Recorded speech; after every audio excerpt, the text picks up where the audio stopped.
कहानी की शुरुआत में हम देखते हैं आधी रात का टाइम होता है। चारों तरफ घना जंगल होता है और बिजली भी कड़क रही होती है। उसी भी रास्ते में एक कार आ रही होती है। उस कार के अंदर शांति और नितिन होते हैं। वो दोनों कार के अंदर जा रहे होते हैं। शांति तभी पूछती है कि क्या हुआ था 10 साल पहले, मुझे भी तो वो कहानी बताओ, रास्ता भी बहुत लंबा है अभी। नितिन कहानी बताना शुरू कर देता है। वो बताता है कि 10 साल पहले की बात है। हम 5 दोस्त हुआ करते थे। तभी अचानक से नदीम को सीमा का कॉल आता है और सीमा कॉल पर नदीम को बताती है कि मैं जंगल वाले रास्ते में रितेश के साथ जा रही थी। तभी रितेश का किसी ने मर्डर कर दिया है। यहाँ पुलिस वाले भी आए हुए हैं, प्लीज़ तुम जल्दी से यहाँ पर आ जाओ। नदीम सीमा को बोलता है ठीक है मैं आ रहा हूँ, और वो जल्दी से उस स्पॉट पर आ जाता है। पुलिस वाले नदीम से कुछ पूछताछ करते हैं और नदीम देखता है अपने दोस्त की लाश को तो बहुत हैरान हो जाता है।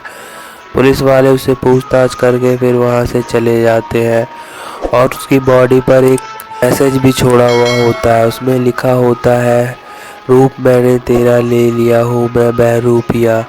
ये लोग काफ़ी सुनकर ये डर जाते हैं। सीमा बोलती है कि मुझे लगता है कहीं वो आ तो नहीं गया।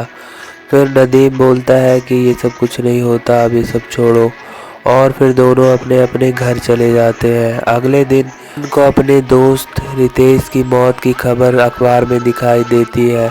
वो तुरंत ही इंडिया के लिए निकल पड़ता है और इंडिया आने लगता है। तभी उसे सीमा कॉल करती है। वो बोलती है कि मैंने तुम्हें इंडिया आने से मना किया था ना, तुम इंडिया क्यों आ गए?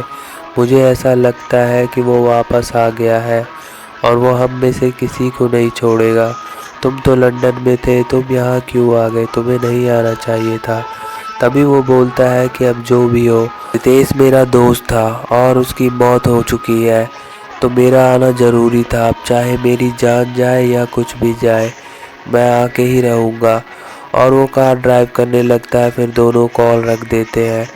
तभी रास्ते में उसे उसका दोस्त नितिन दिखाई देता है। उसे लगता है उसका वो दोस्त है। उससे बातें करने की कोशिश भी करता है, पर वो चुपचाप बैठा हुआ होता है और उसकी आंखें भी लाल होती हैं। अमन उससे बार बार बात करने की कोशिश करता है, पर वो कुछ बोल ही नहीं रहा होता है। फिर अचानक से वो बोलने लगता है, रूप मैंने तेरा ले लिया हूँ मैं बहरूपिया, और ज़ोर ज़ोर से हंसने लगता है। तभी अमन देखता है कि वो एक राक्षस में बदल जाता है और उसे देखकर अमन बहुत ही ज़्यादा घबरा जाता है। अमन से गाड़ी अनकंट्रोल हो जाती है और गाड़ी इधर उधर भागने लगती है। फिर वो पेड़ पर जाकर एक्सीडेंट हो जाती है। एक्सीडेंट होने की वजह से उसके आँख के आगे अंधेरा छा जाता है। फिर उसकी आँख खुलती है तो वो देखता है कि वो अभी कार ड्राइव ही कर रहा है। उसे कुछ समझ में नहीं आने लगता कि ऐसा कैसे हो सकता है, अभी तो मेरी कार एक पेड़ से टकराई थी। तभी उसे अननोन कॉल आता है और वो उसे उठाता है तो उसमें भी राक्षस के हंसने की आवाज़ आ रही होती है। वो काफ़ी ज़्यादा परेशान हो चुका होता है। तभी वो अपनी कार के पीछे देखता है तो वो राक्षस उसको पीछे नज़र आता है और वो उसका गला पकड़ लेता है और खून पीना शुरू कर देता है। वो राक्षस अमन को भी मार देता है और अगले दिन अमन की मौत की खबर भी छप जाती है और सारे लोगों को पता चल जाती है। ये खबर सुनकर बाकी के 3 दोस्त काफ़ी ज़्यादा परेशान हो जाते हैं। सीमा और नदीम दोनों अब घर से बाहर निकलना भी बंद कर देते हैं और एक दिन वो लोग अपनी बाइक से जा रहे होते हैं। उन लोगों का काम था फ़ोटो शूट करना, पर उन्हें अभी कोई काम नहीं मिल रहा होता। एक दिन उन्हें एक काम मिलता है जिस कंपनी में वो दोनों एक साथ जाते हैं और वो लोग उसे काम देते हैं। वो लोग ना चाहकर भी उस काम को ले लेते हैं क्योंकि उन्हें के पास कोई काम नहीं था और वो जल्दी से दोनों अपनी बाइक लेकर जा रहे होते हैं। नदीम काफ़ी तेज़ बाइक चला रहा होता है और सीमा स्लो बाइक चला रही होती है। उसके आगे एक काली बिल्ली आ जाती है और वो उससे कैसे जैसे तैसे कर बचा कर निकल जाती है। तभी पीछे में वो राक्षस उस रोड पर आकर खड़ा हो जाता है और हंसने लगता है। अब वो उन लोगों को मारने वाला होता है। सीमा को वो मार चुका होता है। नदीम अपने बाइक के मिरर में देखता है तो पीछे से सीमा नहीं आ रही होती और तभी वो अपनी गाड़ी को रोककर बीच सड़क पर खड़ा हो जाता है। फिर वो देखता है एक बाइक सामने से आ रही होती है। वो उसके पास आकर रुकती है और सीमा उसे बताती है कि मेरा सामना उस राक्षस से हुआ था। मैं तो बचकर वहाँ से आ गई, पर मेरा सामान गिर गया है जिसमें हमने फ़ोटो शूट कर रखा था। फिर वो दोनों जल्दी से उस पीछे की ओर जाते हैं उस बैग को ढूंढने के लिए जो कि गिर चुका होता है। तभी सीमा काफ़ी तेज़ बाइक चला रही होती है। नदीम पीछे बैठा हुआ होता है। थोड़ी दूर जाकर उन लोगों को वो बैग दिख जाता है और वो लोग वहाँ जाते हैं, रुकते हैं और नदीम उस बैग को उठाने लगता है। वो जैसे उस बैग को उठाता है वो देखता है वहाँ पर किसी की लाश पड़ी हुई होती है।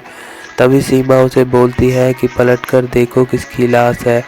वो लोग पलट कर देखते हैं तो वो सीमा की लाश होती है और सीमा फिर राक्षस में बदल जाती है और वो बोलता है रूप मैंने तेरा ले लिया, मैं हूँ बहरूपिया। और फिर वो नदीम का खून पीना शुरू कर देता है। वो नदीम को मार देता है। फिर उसकी बाइक का लाइट भी अपने आप बंद हो जाता है और उसके हाथ पे भी वो एक मैसेज छोड़ देता है। अगले दिन सुबह पुलिस वालों को उन दोनों की लाश मिलती है। पुलिस वाले भी हैरान हो रहे होते हैं कि ये क्या हो रहा होता है। फिर नितिन बताता है कि ये कहानी की शुरुआत हुई थी।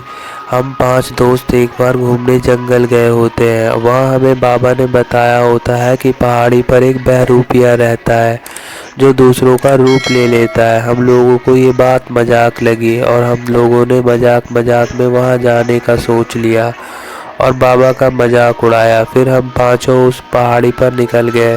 वहाँ जाकर हमने देखा तो वहाँ कोई भी बहरूपिया नहीं था और हम लोगों ने अपना अपना खून वहाँ पर गिरा दिया और वहाँ से चले आए।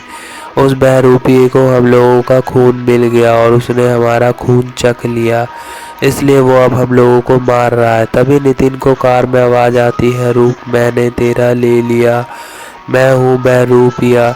ये आवाज़ सुनकर वो दंग रह जाता है और वो बगल में शांति की तरफ देखता है तो शांति धीरे धीरे उस राक्षस में बदल जाती है और ज़ोर ज़ोर से हंसने लगती है। फिर वो राक्षस नितिन को बोलता है कि सारे लोग मर चुके हैं, बस एक तू ही बचा था, और वो उसे मारकर भी वहाँ से चला जाता है। उसके हाथ पर भी वही मैसेज पुलिस वाले देखते हैं। पुलिस वाले को ये केस समझ में नहीं आता और वो लोग इस केस को क्लोज कर देते हैं। वो राक्षस अभी भी उसी रास्ते पर रहता है। दोस्तों, इन चारों की तो मौत हो चुकी, इसलिए हमें अपने बड़ों की बात मानना चाहिए। दोस्तों, प्लीज़ हमारे चैनल को सब्सक्राइब कर दें और वीडियो को लाइक कर